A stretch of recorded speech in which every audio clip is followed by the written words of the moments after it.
باللہ من الشیطان الرجیم بسم اللہ الرحمن الرحیم۔ میرے واجب الاحترام معزز سامعین گرامی قدر، کچھ دن پہلے ہمارے ایک محترم دوست نے ہمیں ایک ویڈیو کلپ سینڈ کیا جس میں ہمارے محترم ذاکر قلب عباس علوی صاحب مولا علی علیہ السلام کے فضائل پر مشتمل بہترین قصیدہ سنا رہے تھے۔ مجلس میں مولا علی علیہ السلام کی بہترین شان بیان کر رہے تھے، تو مجلس کے دوران ہی مولانا علی ناصر تلہاڑا صاحب تشریف لے آئے۔ انہوں نے بڑا ادب احترام کے ساتھ ان کا استقبال کیا اور انہیں ممبر پر بٹھایا۔ ممبر پر بٹھانے کے بعد پھر وہی قصیدہ سنانے لگے اور مولا علی علیہ السلام کی بہترین شان بیان کی۔ جب مجلس انہوں نے ختم کی اور ان کے بعد مولانا علی ناصر تلہاڑا صاحب ممبر پر تشریف لائے تو انہوں نے توحید پہ درس دینا شروع کر دیا، کیونکہ مولا علی علیہ السلام کے فضائل پہ مولانا علی ناصر تلہاڑا صاحب کا حالمہ انتہائی خراب ہے۔ وہ مولا علی علیہ السلام کے فضائل برداشت نہیں کر سکتے۔ پہلے بھی کافی بار انہوں نے فضائل اہل بیت علیہ السلام بیان کرنے والوں کے خلاف کبھی نہ کبھی کسی نہ کسی موقع پہ کوئی نہ کوئی ایسی بھونڈی حرکت ضرور کی ہے جس سے ذاکرین کے خلاف توہین کا ایک پہلو نکلتا ہے۔ تو اس حوالے سے مولانا علی ناصر تلہاڑا صاحب سے گزارش ہے کہ ذاکرین وہ توحید میں ہاتھ نہیں ڈال رہے، نہ ہی توحید کی عزت و عظمت کو ڈی گریڈ کر رہے ہیں، جیسا کہ آپ کہہ رہے تھے کہ خدا دے بندے توحید ہی رہنے دو، توحید کو ڈی گریڈ نہ کرو، یہ اس طرح ہے، ایسی باتیں کر رہے تھے جس سے عوام الناس میں یہ تاثر جائے کہ یہ توحید کے ٹھیکیدار ہیں اور باقی ذاکرین جو ہے نا وہ توحید کو ڈی گریڈ کرتے ہیں، توحید کی فضیلت بیان نہیں کرتے یا توحید کی اہمیت کو ختم کر دیتے ہیں۔ تو ایسا ہرگز نہیں ہے، قطعاً ایسا نہیں ہے۔ توحید کو سمجھنے کے لیے ہمیں مولا علی علیہ السلام کے خطبات، قرآن کریم کی آیات اور معصومین علیہ السلام کے فرامین کو سمجھنا ہوگا۔ ہماری عقلوں سے بالا تر ہے توحید، ہماری عقلوں سے، ہماری معرفت سے بالا تر ہے توحید، لفظوں میں بیان نہیں ہو سکتی، عقلوں میں سما نہیں سکتی توحید۔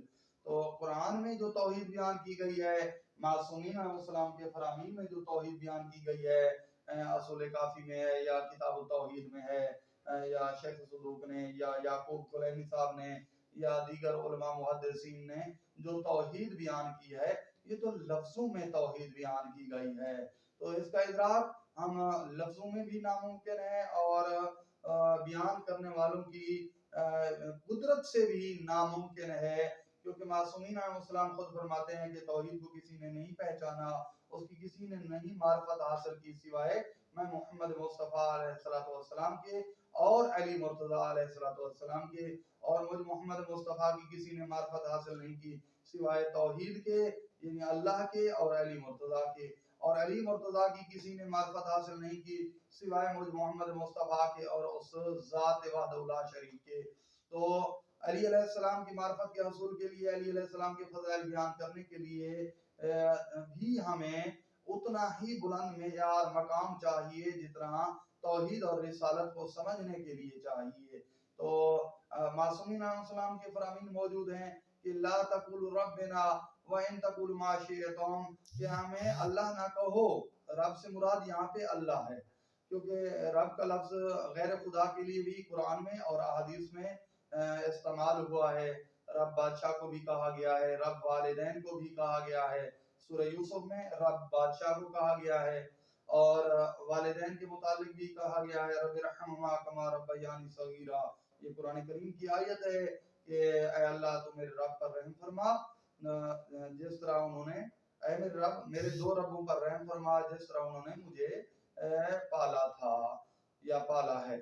تو اس حوالے سے والدین کو بھی رب کہا گیا ہے۔ اسی طرح اور بھی کافی ساری یعنی اس طرح کی آیات و روایات موجود ہیں جن میں غیر خدا کو رب کہا گیا ہے۔ بہرحال مقصود یہ ہے کہ لا تقول ربنا یعنی ہمیں اللہ نہ کہو، اس کے بعد وَإِن تَقُولُ مَا شِئْتُمْ، ہماری فضیلت میں جتنا بھی کہنا چاہو تم ہمارے فضائل بیان نہیں کر سکتے۔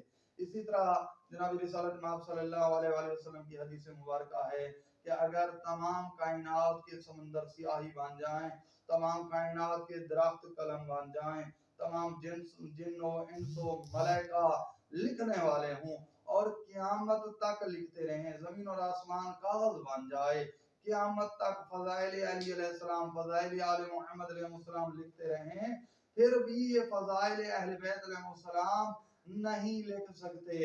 سمندر ختم ہو جائیں گے، زمین و آسمان یہ کاغذ بن جائے اور یہ بھی ختم ہو جائے، پھر بھی اہل بیت علیہ السلام کے فضائل اختتام کو نہیں پہنچیں گے۔ اسی طرح اور بھی کافی ایسی روایات موجود ہیں کہ علی علیہ السلام کے فضائل برداشت کرنے کے لیے نبی مرسل ہونا ضروری ہے، یا مومن ممتحن ہونا ضروری ہے، یا ملک مقرب ہونا ضروری ہے۔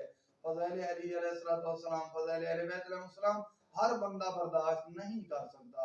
اس لیے مولانا علی ناصر صاحب کا تلہاڑی کا حازمہ انتہائی خراب ہے فضائل اہل بیت علیہ السلام کے حوالے سے، کیونکہ جسے قرآن بھی دیکھ کر پڑھنا نہیں آتا، یہ کافی مرتبہ ممبر سے غلطیاں کر چکا ہے، قرآن کریم کی آیات دیکھ کر بھی پڑھتا ہے پھر بھی غلط پڑھتا ہے۔